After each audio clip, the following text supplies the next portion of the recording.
Hello guys, आप सभी का हिंदी सूत्रा में स्वागत है। कैसे हैं आप लोग? उम्मीद है आप लोग स्वस्थ होंगे और अपने पढ़ाई में लगे हुए होंगे। तो हम लोग कर रहे हैं GIC lecturer TGT PGT Hindi का प्रैक्टिस सेट, जो कि विधा वाइज चल रही है और हम लोग कर रहे हैं आदिकाल का प्रैक्टिस सेट। 3 प्रैक्टिस सेट हम लोग कर चुके हैं। आज हम लोग करेंगे आदिकाल का चौथा और आखिरी प्रैक्टिस सेट। तो अगर आप लोग अभी तक हमारे चैनल को सब्सक्राइब नहीं किए हैं तो प्लीज़ ऐसे सब प्रैक्टिस करने के लिए हमारे चैनल को सब्सक्राइब कर लीजिएगा, बेल आइकन जरूर प्रेस करिएगा, ताकि जब भी मैं नेक्स्ट वीडियो डालूँ तो नोटिफिकेशन सबसे आप लोग पास पहुँचे। ज़्यादा समय न लेते हुए अपने प्रश्नों की ओर चलते हैं। अपभ्रंश। अपभ्रंश भाषा का प्रथम रास काव्य क्या है? अपभ्रंश भाषा का प्रथम रास काव्य क्या है? तो उपदेश रसायन रास। दूसरा ऑप्शन हमारा सही हो जाएगा, उपदेश रसायन रास अपभ्रंश भाषा का प्रथम रासो काव्य है। दूसरा ऑप्शन सही हो जाएगा। संदेश रासक किस प्रकार का काव्य है? तो संदेश रासक किस प्रकार का काव्य है? खंड काव्य है। दूसरा ऑप्शन सही हो जाएगा, संदेश रासक खंड काव्य है। किस जैन कवि को कलिकाल का सर्वज्ञ कहा जाता है? कलिकाल का सर्वज्ञ किसे कहा जाता है? कलिकाल का सर्वज्ञ तो हेमचंद को।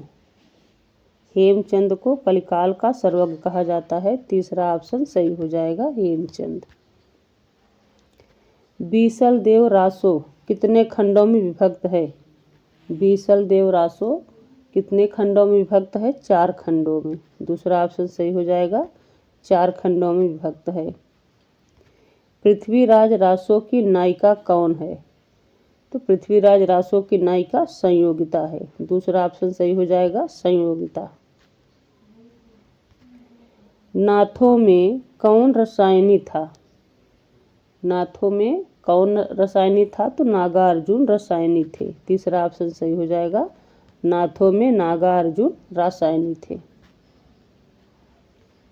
मत्स्येंद्रनाथ का वास्तविक नाम क्या है? तो मत्स्येंद्रनाथ का वास्तविक नाम विष्णु शर्मा है। तीसरा ऑप्शन सही हो जाएगा, विष्णु शर्मा। किसकी रचनाओं में गुरु महिमा, इंद्रिय निग्रह, प्राण साधना, वैराग्य, मनः साधना, शून्य समाधि का वर्णन है? किसकी रचनाओं में गुरु महिमा, इंद्रिय निग्रह, प्राण साधना, वैराग्य, मनः साधना, शून्य समाधि का वर्णन मिलता है? तो गोरखनाथ के रचनाओं में। दूसरा ऑप्शन सही हो जाएगा, गोरखनाथ की रचनाओं में मिलता है। आचार्य रामचंद्र शुक्ल ने वीर काव्य परंपरा का प्रथम ग्रंथ माना है? वीर काव्य परंपरा का प्रथम ग्रंथ किसे माना है आचार्य शुक्ल जी ने? तो बीसल देव रासो को माना है। दूसरा ऑप्शन सही हो जाएगा, बीसल देव रासो को वीर काव्य परंपरा का प्रथम काव्य माना है। चंदवरदाई का वास्तविक नाम क्या था? चंदवरदाई का वास्तविक नाम महेश भट्ट था। दूसरा ऑप्शन सही हो जाएगा, महेश भट्ट।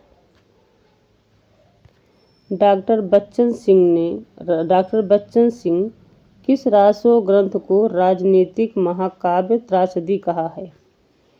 डॉक्टर बच्चन सिंह किस रासो ग्रंथ को राजनीतिक महाकाव्यात्मक त्रासदी कहा है?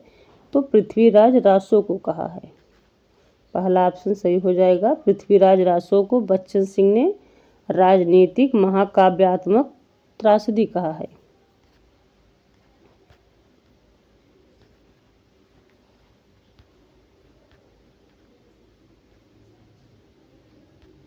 अगला देखते हैं, अगला प्रश्न क्या है। विद्यापति को अपरूप का कवि कहा जाता है?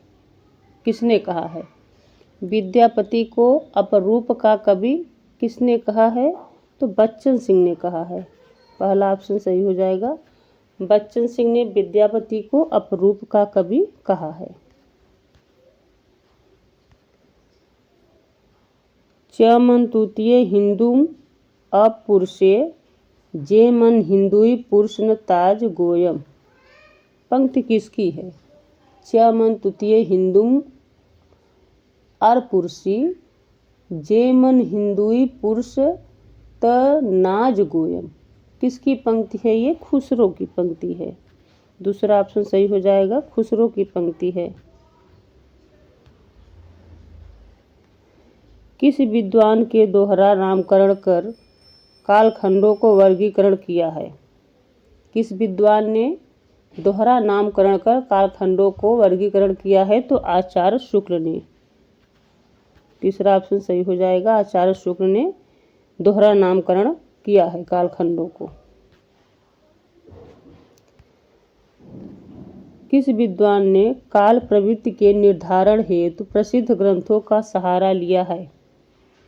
तो आचार्य शुक्ल ने लिया है। पहला ऑप्शन सही हो जाएगा, आचार्य शुक्ल। दूसरा ऑप्शन सही हो जाएगा, आचार्य शुक्ल ने किया है। किस विद्वान ने विद्यापति खुसरो को आदिकाल के फुटकल कवियों में स्थान दिया है? विद्यापति और खुसरो को आदिकाल के फुटकल कवियों में स्थान दिया है? तो आचार्य शुक्ल ने।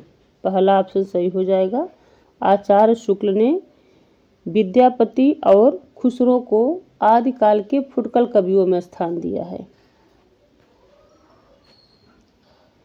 डिंगल भाषा का निर्माण हुआ। डिंगल भाषा का निर्माण किस शब्दों से हुआ है? तो अपभ्रंश और राजस्थानी। दूसरा ऑप्शन सही हो जाएगा, अपभ्रंश और राजस्थानी मिलके क्या बने? डिंगल। तो इसका कोड बना लीजिए A+R=D, यानी कि अपभ्रंश और राजस्थानी मिलके डिंगल भाषा का निर्माण हुआ। पिंगल भाषा का विकास हुआ। पिंगल भाषा का विकास किस शब्दों से हुआ है?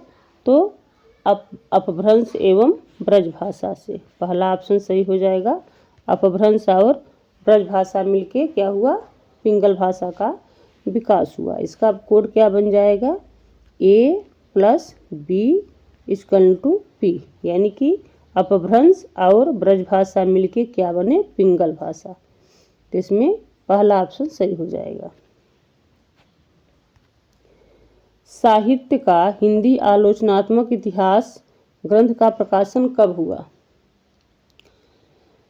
हिंदी साहित्य का आलोचनात्मक इतिहास ग्रंथ का प्रकाशन कब हुआ?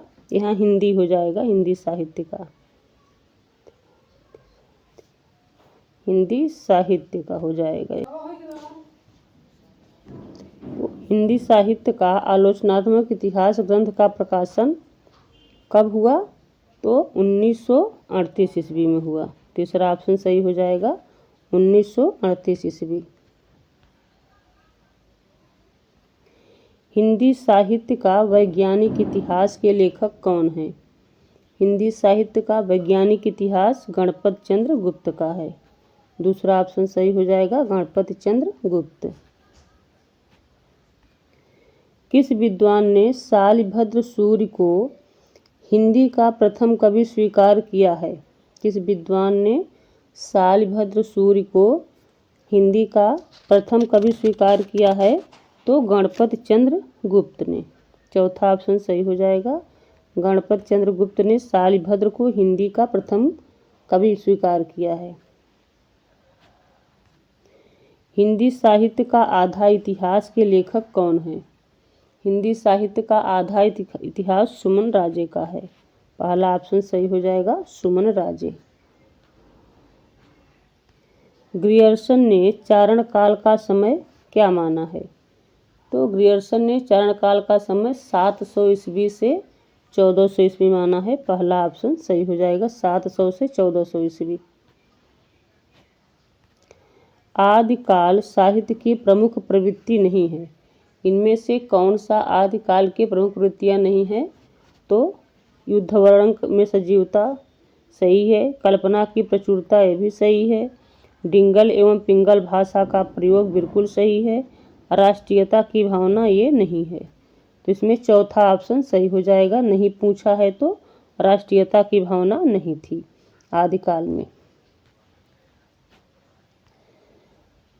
पंडिय सल सत्य बखाड़ै, देहै रुद्र बसंत न जाड़ै।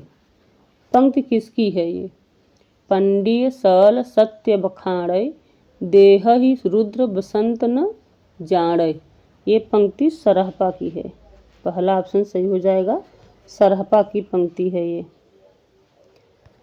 आगम वेय पुराणे पंडित मान बहंति पक्क श्रीफल आलिय बहेय जिमि भ्रमंति। पंक्ति किसकी है ये? तो ये पंक्ति कण्हपा की है। तीसरा ऑप्शन सही हो जाएगा, कण्हपा की पंक्ति है। इला पिंगला नाद बिंदु शून्य चक्र में कुंडलनी का प्रवेश आदि अंतस्थ साधना के प्रमुख अंग थे।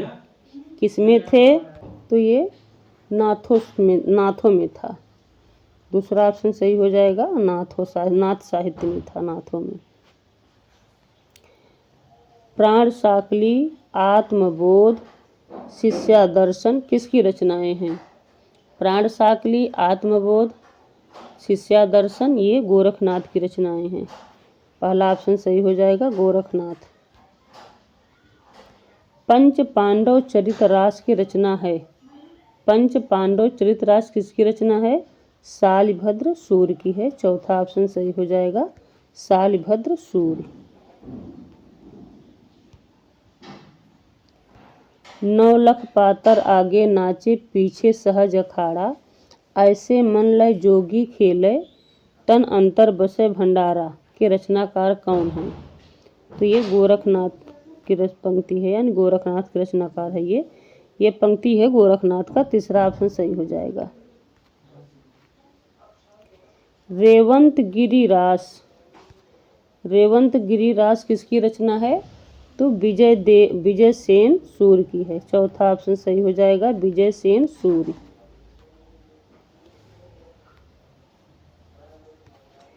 किस जैन कवि को अपभ्रंश का वाल्मीकि कहा जाता है? अपभ्रंश का वाल्मीकि किसे कहा जाता है? स्वयंभू को।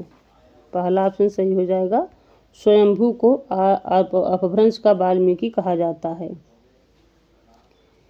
किस जैन कवि को अपभ्रंश का भवभूति कहा जाता है? और अपभ्रंश का भवभूति किसे कहा जाता है? पुष्पदंत को। चौथा ऑप्शन सही हो जाएगा, कंफ्यूजन में नहीं होना। अपभ्रंश का वाल्मीकि स्वयंभू को कहा जाता है और अपभ्रंश का भवभूति पुष्पदंत को कहा जाता है। पौमचर्यु किसकी रचना है? तो पौमचर्यु स्वयंभू की रचना है। दूसरा ऑप्शन सही हो जाएगा, स्वयंभू। रय कुमार चर्यु, जसहर चर्यु, महापुराण जैसे ग्रंथों के रचनाकार हैं। रय कुमार चर्यु, जसहर चर्यु और महापुराण किसकी रचना है? पुष्पदंत की है। पहला ऑप्शन सही हो जाएगा, पुष्पदंत। खुसरो का जन्म कहाँ हुआ था? तो खुसरो का जन्म कब हुआ था? खुसरो का जन्म हुआ था 1255 ईस्वी में। पहला ऑप्शन सही हो जाएगा, 1255 में हुआ था। खुसरो का जन्म यहाँ पूछ रहा है, खुसरो का जन्म कहाँ हुआ था, वहाँ पूछ रहा था कब हुआ था, तो 1255 ईस्वी में हुआ था। कहाँ हुआ था? पटियाली में हुआ था। दूसरा ऑप्शन सही हो जाएगा, पटियाली। बीसल देव रासो ग्रंथ का नायक कौन है? बीसल देव रासो ग्रंथ का नायक कौन है? तो विग्रहराज चतुर्थ है। विग्रहराज चतुर्थ चौथा ऑप्शन सही हो जाएगा।